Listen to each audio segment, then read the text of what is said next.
Good morning and welcome to the daily chapter reading of It's Your Loss. No, Dr. Shi Tao says, how do we think about the lost thing safely? The final stage of grief is usually acceptance. This is when we have to come to terms with the fact that what we have lost is actually lost, and that the best way to move on from it is to acknowledge this and live alongside the memory. This might be the first time you start to relive those moments with the lost person or thing, and that it feels okay. Yes, life might be different, but there is hope for it to still be meaningful. The reason that you are suffering greatly is probably because that person or thing made your life amazing in so many ways, so it does not make sense to write them or it out of your life forever. When the time comes, those memories will be enriching and beautiful. Getting your feelings out there is so important. That could be talking and describing your loss to others. From here, you will gain perspective in addition to that feeling of getting stuff off your chest. You may even hear about other losses, which may reassure and soothe you. If it was the loss of a person, bring them to life and memories. Remember why you were missing them so much. It's highly likely that it's because you adored that person and how they cherished you and made you feel about yourself. So remind yourself of that, because those are the qualities you want to keep in your life. Having reminders about you or even on you can be comforting, but overindulging or obsessing over someone or something and keeping their possessions all around you is less healthy and potentially further traumatizing. Focus on the good memories in good proportions and remind yourself of what that person or thing brought into your life and how it impacts on the way you live now. The material things will be there, and someday that might not be, but those memories, the intricacies of the way you are, is what lives on and is most important. Of course, we know we have absorbed the knowledge deeply into our bodies, deeper into ourselves. We have offered and received the cliche countless times in earnest tones. It will get easier. But knowing that doesn't make loss any more bearable. The entire collection this poem is from, and this poem in particular, is a manifestation of that sentiment, that is suffering, like all else, will eventually become a memory. And in fact, soon enough, it will be impossible to feel it in the way you feel it now. I asked myself once I finished a thing, what is this for? Is it useful? And I figured this collection could be useful if only it could offer that, a real-time detailing of exactly that thing. That no matter how it feels right now, if you can bear it, you will bear it. You 2.0 Greeks dissolved. When nothing feels like it will ever be the same again, how can loss begin to feel like a force or good in your life? Emma. So this is it, the grand moment, Phoenix from the flames. Robin, still a very sad Phoenix, just crucially not on fire. Emma, I don't think the sadness really ever goes away. Robin, no, but it is less regular, sometimes just as potent though. Emma, we both felt guilty for having the thing that losing them gave us, and I think it's taken me a while to get used to the fact that it's okay to build on your loss foundations. Robin, it is very difficult to sit with the fact you did some good shit because a very bad thing happened. Not in spite of it, literally because of it. I know I would not want to change those years, but equally it would be great if Nana wasn't dead. Emma, yeah, if Mom hadn't died, I would not be doing a lot of the things that I am doing, and I wouldn't know myself as well as I do. Those losses took so much away from us, but allowed us to have so much in return. Robin, on you. What comes after loss? The one who can't bear a story without a moral. Okay, strap in for some sweeping moments, statements, controversial hypotheses, and a smattering of conflicting information, because this chapter is going to be an absolute doozy. I'll start with the big one. I believe my loss freed me, which is a very difficult thing to acknowledge, as it also popped me into an eternal glass box of emotion. Box. But that box was handily magnified, and it set a lot of the problems I thought I had into relief against the backdrop of one big unsolvable one. Franklin Station. Not that I'd rather have that than the things that went away, but I wouldn't go back. But it helped me move forward. But I would give anything to have my Nan here. But I wouldn't want to be the Robin I was when she was. And therein lays the terrible contradiction of loss, both helpful and an absolute hindrance. Losing something is always accompanied by a massive dose of associated learning, even if that learning is as simple as, I hate to lose that thing.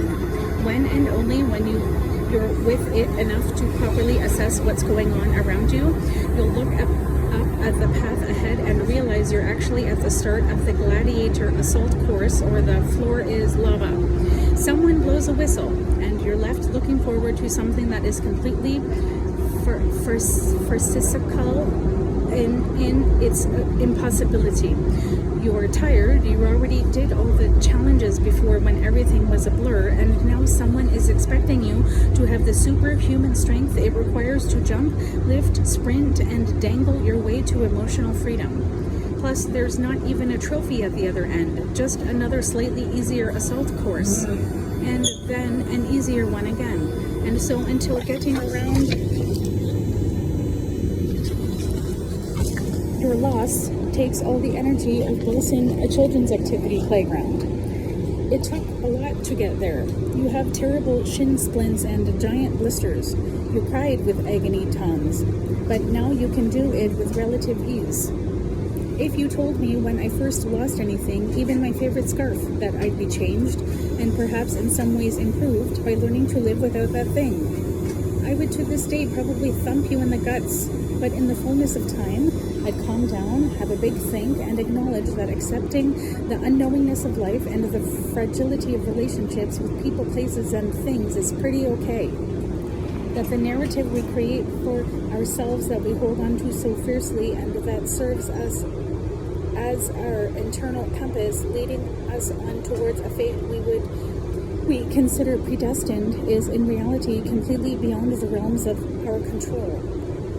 That the script we write for our lives changes daily, mainly in imperceptible ways and sometimes in massive, hideous ones that incinerate all the pages.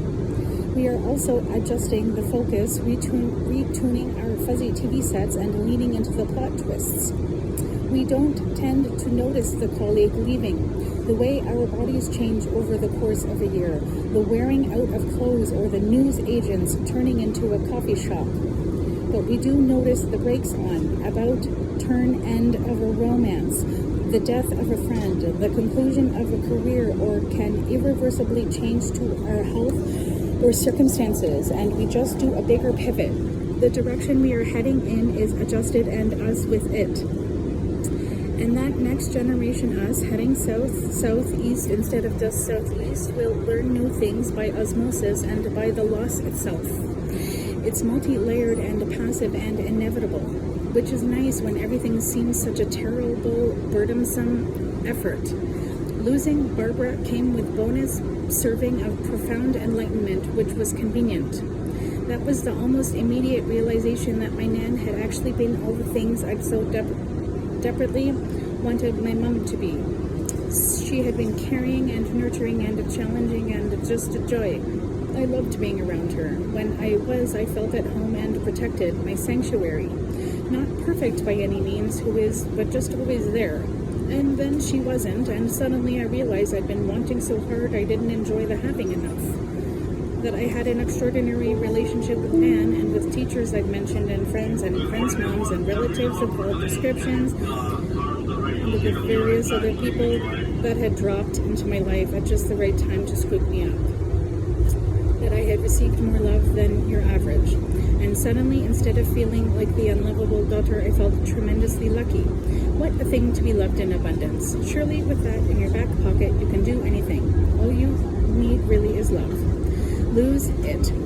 For the first few weeks, months, or years, depending on your timeline, after losing something, what fills the space that the lost thing filled is a sense of loss for that thing.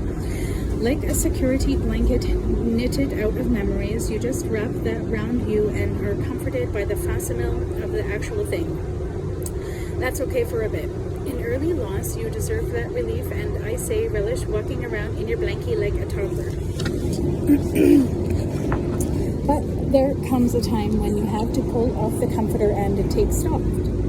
Hideous, I know, but actually the blanket is getting a bit ripe and you need to let your skin breathe. That's when it's time to look at loss. Examining it can be hard because you can't detach the loss from the self. Maybe imagine Franklin Station. putting Doors everything in your normally life on open a on the very left. long shelf, just all of it. Turn every precious thing into a china figurine. One day, the world is going to just straight up knock that shelf down. Gulp. And shock horror, one thing is not going to make it. But let's not focus on the lost thing, because you've had ages to do that. Let's look at everything on the floor. It's a mess, but luckily the rest is intact. And you'll check on the things in order of priority. You will rank things in terms of importance. Notice that if you can, which things you are quickest to pick up and give you the most comfort, where you put them back on the shelf, what takes center stage, and which things gently fill the gaps of your favorite thing now smashed to smithereens. The In next the stop moments is you are least Barlow able to Maxwell rifle through Station. your feelings, what you do on autopilot will be very revealing. Autopilot me didn't reach for my mum. In fact, she saw that my mum was a life-sized porcelain poodle and was taking up a lot of room on the shelf, obscuring the view of the other treasured things and actually being a bit of a liability. That sounds really cold and really harsh, but that space she was taking up was wasted because of the nature of the relationship. So I took her off the shelf. I wouldn't have been able to if I still had my Nan on the shelf, as they were a matching set, and the Nan figurine was handily also installed with a speaker and would regularly say, "Robin, all I want is for you and your Barlow mom to get Maxwell along." Station. And because I Doors loved normally Nan very much, open it on was the easier left. to relent. I saw my relationship with my mom completely differently, PBD. So she remained on the shelf, taking up so much bloody room. But ABD, I had the freedom to choose. All the wonderful expectations I wanted to live up to were gone, but so were the things I did out of duty. I think that's why some families completely implode when they lose someone, because the silent obligations and standards they had to live up to are gone, and everyone loosens their waistbands and breathes out and admits they didn't actually like Uncle Carlos after all. Don't get me wrong, some knit together even tighter, and that is glorious, but some, like mine, don't. It's like leaving a job. Sometimes you think you've got the best damn group of colleagues in the world, that you will be in The touch next with stop is Calgary Zoo Station. Dakshi, Claudia, and Frank forever. 2 years down the line, you're actively avoiding them on Facebook. It was circumstance that made it feel great, not the lineup. But sometimes you worked with a fantastic group of cats, and 5 years later, you still have a thoroughly entertaining WhatsApp group, a small business, and are real friends because the universe knew you were better together. The result of a loss is only knowable in the past tense, but my main point is that in losing something, you may allow yourself to shed other things that don't serve you because of lack of obligation, or because with a new perspective you see it's not right for you, or just reduced capacity.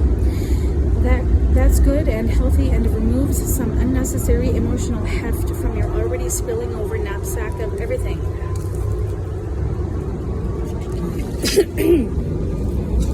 Use it. I never thought I'd use Kim Kardashian as a poster girl for anything ever. But when I say you can gather up all the things you learned through loss, pop them in a blender and sprinkle in a touch of please be proud of me and a splash of I could do anything if I just did that, then you'll create a nourishing smoothie guaranteed to power you on to get through the Calgary Zoo day. Station. I mean it. Doors normally open on the left. What has this got to do with the Kardashians, I hear you cry? Well, I'll tell you. Kim Kardashian is a woman who very publicly lost a parent, relationships, the shape of the family that came next, friendships, and one copy of a sex tape. I spent a long time thinking, ew, Kim K, seriously, give it a rest. I've seen more of your naked body than conceivably my own. But now I say, Kimmy, I hear you, Sonar. You're a woman treading a weirdly similar path to me, and I've time for that. Because Kim Kardashian lost a dad who seemed like her everything, and now she's doing one of the most empowering things you can do with that loss. She's honoring it. Not with Kim's or her lovely highlighters, but by being inspired by and energized through her dad's memory. She's using his faith in her to try to become an actual lawyer. Who saw that coming? But it's cool, I get it. I look at Kim Kardashian and I think, you're a bit amazing to do that, to use his love for something excellent, to say, this is what he gave me and I'll be damned if I wasted whatever the entire global population thinks. What a tribute. Much better than the appalling hologram Kanye gave you for your birthday.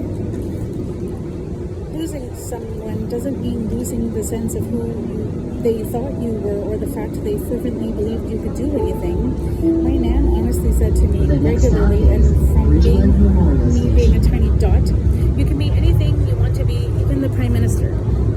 Now I think she might have been a little misguided, but confidence bolstered me.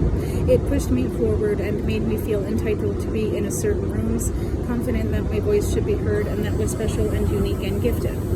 That's the minimum any parent should instill, the sense that their child is extraordinary. Robert Kardashian gave that to his children, and it's still there. His voice in their subconscious, egging them on, telling them they can be anything. It's unmissable, and when you look at them through that lens, pretty excellent. You might not share their aspiration, but to see a family who were so informed by someone who's gone, who feel invincible because a person had the ultimate faith in them, well, that's inspiring. They used that to literally take over the world.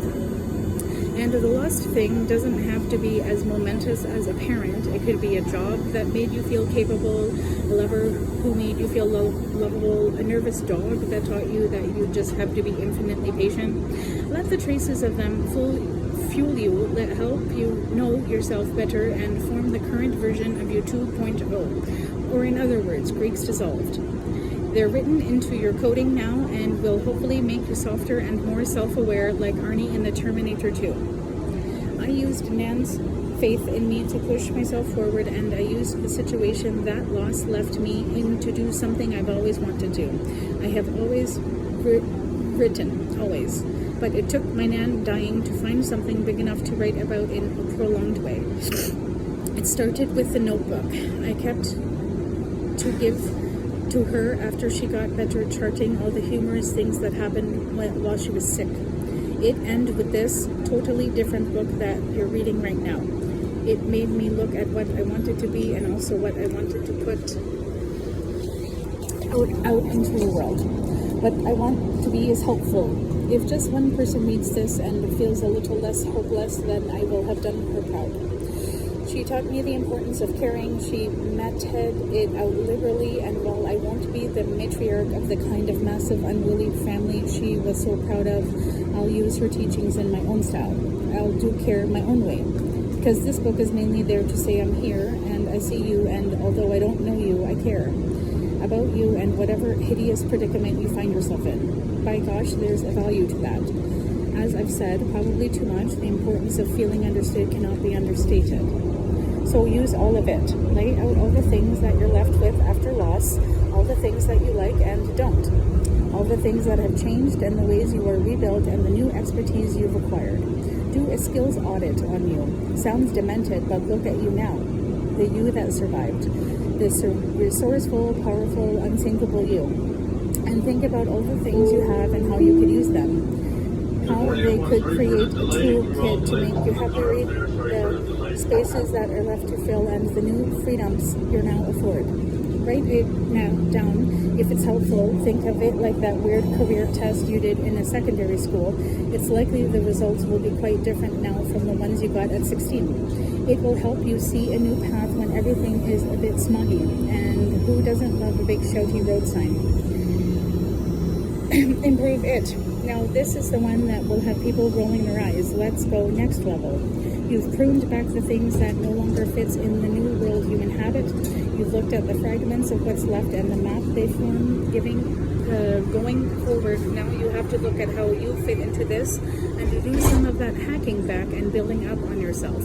Because you can also actively shape you 2.0. You can be brutal, you can be courageous, you can be very honest, you can say, I have to work on me to be the me I want to be. Once again, for everyone in the back row, therapy, I think of who and what you want to be and what you in isolation have to do to achieve that. It's very easy to think you've gone through a lot and earned you an absolute hero for making it, and do you are, but you are also a human being, which means you are deeply flawed. You may have been forced to grow in ways that aren't helpful, but that's not so easily remedied. The natural shape of me is self-involved. impatient, and cruel if provoked. Loss made me want to be better at this. There was a shift towards it because of circumstances, of course, but it also takes active work. So look at the ways you came out of this. You're probably a bit bent out of shape, but you can work out a strategy for putting that right. Model out how you can be the very best you 2.0 you can imagine. It might be talking or journaling or having tough conversations. Having a look at how you can actively improve you is not an easy step. It will be uncomfortable and infuriating and to take effort, but it's a step that will make you disproportionately happier in the long run. So there you have it, in some ways that loss can benefit you. How becoming familiar with its shape and form can make its learnings transferable to all different kinds of loss, and in that way take the edge off them too. As my granddad says, it's better for knowing, and it really is. It is less scary and more of an unfortunate inevitability. To be forewarned is to be forearmed, and I really think as a society we don't give loss anymore near enough airtime. It might make you hold enough to start the business you always dreamed of. It might make you calm enough to no longer see the world's problems as your problems because you have encountered the biggest and most unsolvable problem there is. It might not seem to change you at all. I can't say the pros outweigh the cons, and I bounce between gratitude for the person my experiences have allowed me to become and the fury for the huge hole I still have inside. It's a process, but if you take one thing from this chapter, let it be to know that it might not all be bad.